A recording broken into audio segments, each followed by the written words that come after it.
Well, hello.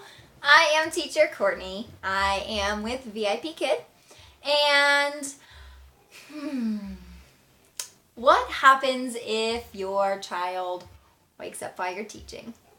I am here to tell you. So, if you don't know, I have a 3-year-old as of 2 weeks ago. Oh my gosh. So, when I started with VIPKid, I first applied when he was only a couple of months old. And I thought to myself, I can't do this. I'm at home alone, and if he wakes up, I'm in trouble. What am I going to do? I can't just leave class. So all these things went through, and it kind of made it to where I second-guessed myself and my ability, and I just didn't apply. I didn't follow through. I didn't do the interview. So here I am now working with VIPKid, and if I could tell myself then what I know now, I would have followed through. I would have kept working. I would have went through the entire thing, and yeah, but I didn't. So here I am to help you guys. So I have my son here at home, and I do things in the morning.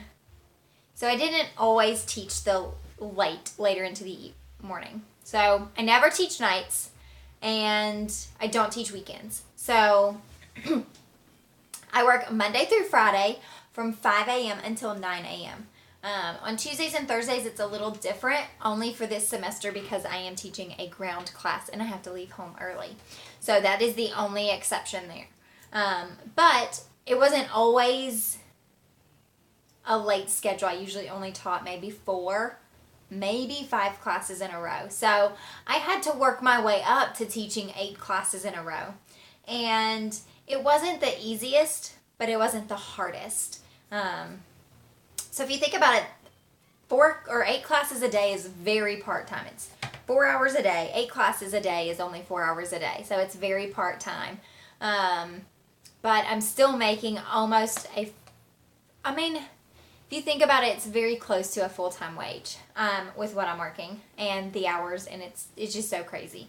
But there are times that my son will wake up while I'm teaching. My husband leaves, and I have like an hour and 15 minutes that I'm teaching with my son asleep and at home alone. So it is a gamble. It is, I am testing the waters there a little bit. It's not for everybody, so it just depends on your schedule. So what I do every single morning, I wake up with enough time to make my son some waffles and get everything ready for him that he would need. So in my office, I have toys from the door, like the door is kind of over that way. I have toys on the floor all the way, and then all the way around my desk, and just kind of in the corner, like right here beside me. And then I have toys and props and things in the drawer directly beside me as well. And then I have toys on top of the desk and props. By toys I mean props that I use, but they can also, if he comes in and he needs them, I can give them to him during class. And then in the living room, so I have toys throughout the hallway that he might want to play with, that might stimulate him and get him, have him engage in independent play. So then I also put on something on TV. So whether it's Mickey Mouse or Paw Patrol, one of those two, Mickey Mouse or Paw Patrol, those are the only things I put on, unless I put on a movie, which I might put on Moana for him. And then I have a drink ready. So I have his waffles and his drink ready for him, and then I have dry cereal as a snack, so depending on what he wants. And then I have all these toys out, and I have the TV on if he needs it. And so I make sure everything is ready for him in the morning. So when he wakes up, he can just go straight in there. I have the bathroom light on and ready, so if he wakes up and he needs to go to the bathroom, he is able to go. And then I have, sometimes, so early morning when my husband's still awake, I have the door locked. But usually I get up, if I hear my son walk past, then I will go and unlock it. That way if he needs to come in, he can come in. And then I can see him directly when he comes in. So that way I can give him something as soon as he walks in if he needs it. I also have, so on my headset, I am able to, let me this down for you guys.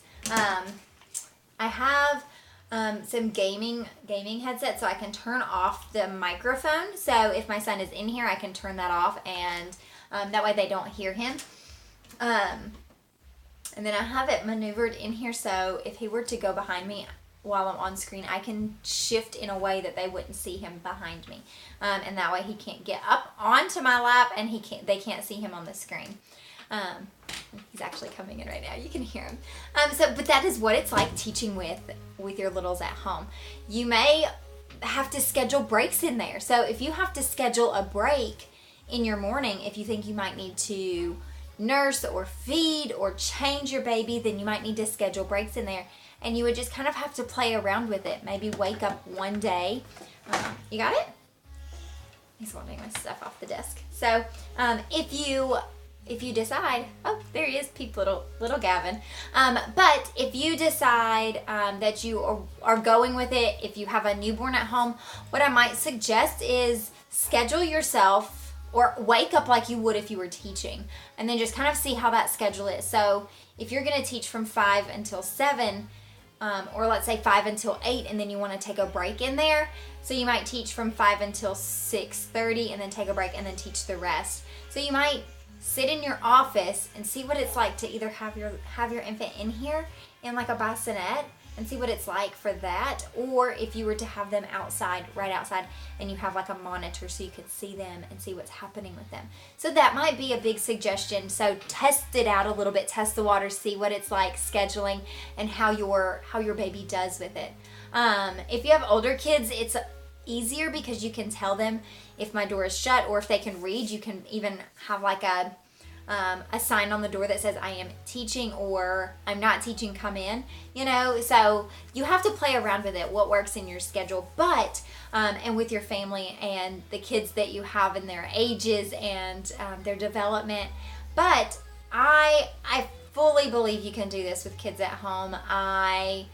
You can work from home and you can make it doable, and I want other moms to know that you can do it, because I sat at home and I felt defeated. I felt just like I wasn't myself anymore because I was just at home. I was just cleaning. I was just making dinner. I was just taking care of the house. I was just taking care of the kids and just taking care of the dogs and all of this stuff. It wasn't only my responsibility. I share that with my husband, but I felt like if I'm not outside and I'm not contributing, then I have to do these things.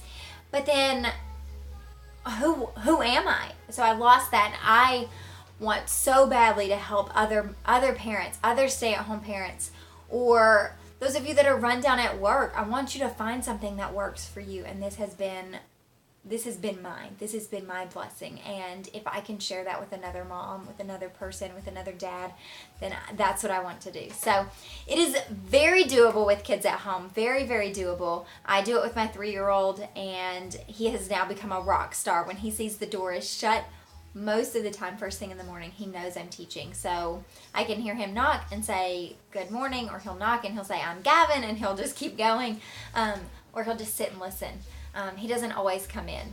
That's a very rare thing, but it is very doable. And if you have any questions at all, I would love to help.